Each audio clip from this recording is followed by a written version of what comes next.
প্রত্যেক বছর আমরা রাখা হয়েছে।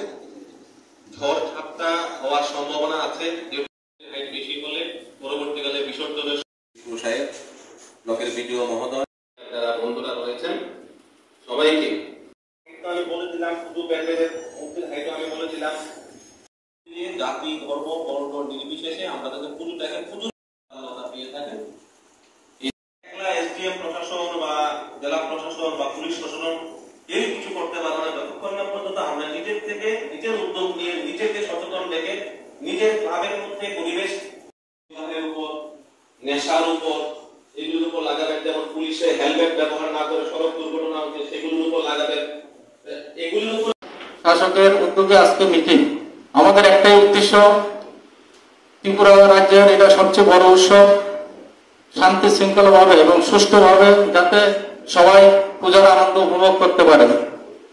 এসডিএম সাহেব বলেছেন, এখানে শৃঙ্খলা রক্ষা করতে গেলে, শান্তিপূর্ণ অবস্থান বজায় রাখতে গেলে একা শুধু সাধারণ প্রশাসন বা পুলিশ প্রশাসনের পক্ষে সম্ভব না।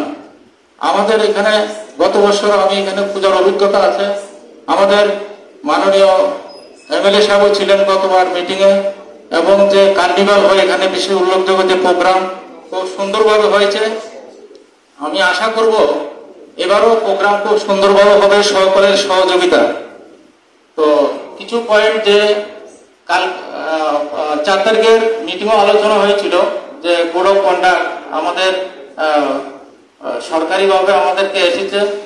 তো এসডিএম সাহেবও আলোচনা করেছেন, ডিসিএম সাহেব আলোচনা করেছেন, তবু আমি একটু একটু করে আলোচনা করে যাব। যে স্ট্রাকচারের ব্যাপারে তো এখানে বলা হয়েছে যে 40 ফুটের বেশি প্যান্ডেল হতে পারবে না এবং মূর্তি আইডলস 20 ফুটের বেশি হতে পারবে না, এবং স্ট্রাকচার যাতে খুব মজবুত হয় সেটার দিকে আপনারা খেয়াল রাখবেন। হঠাৎ করে প্রাকৃতিক দুর্যোগ হতে পারে। গতবার বিশাল করে এখানে একটা গেটের কিছু সমস্যা হয়েছিল, আগরতলা তো অনেক সময় হয়েছে, কোন সময় প্রাকৃতিক দুর্যোগ আসে কোনো বলা যায় না, সেটার দিকে নজর রাখবেন। এবং প্রথমে তো আপনাদের পূজার জন্য পারমিশন নিতে হবে। এই পারমিশনটা আপনারা থানাতে প্রথম গিয়ে ফর্ম নিতে পারেন। এসডিএম সাহেব যে ফরম্যাট আছে সেটা থানাতে সাপ্লাই করে দিয়েছেন।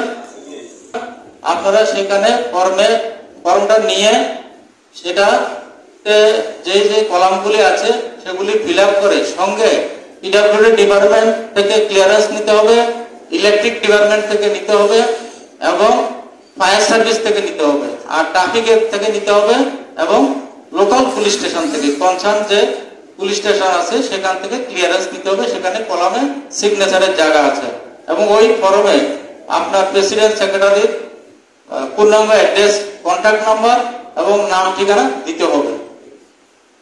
তো এটা এসডিএম সাহেব বলেছেন 20 তারিখের মধ্যে আপনারা দিয়ে দেন। 21 তারিখ মহালয়া, পূজার বেশি দিন নেই, কারণ এরপরে আমাদের আরো প্রসেস করতে বানানো হয়, সেটা ভেরিফিকেশন করা হয় সেখানে কোনো ত্রুটি আছে কিনা। সেখানে যদি কোনো ত্রুটি বিচ্যুতি থাকে সেটা ঠিক করা ব্যাপারও পদক্ষেপ নিতে হবে। 2-1টাতে তো ঠিক করা হয়েছিল গত বছর।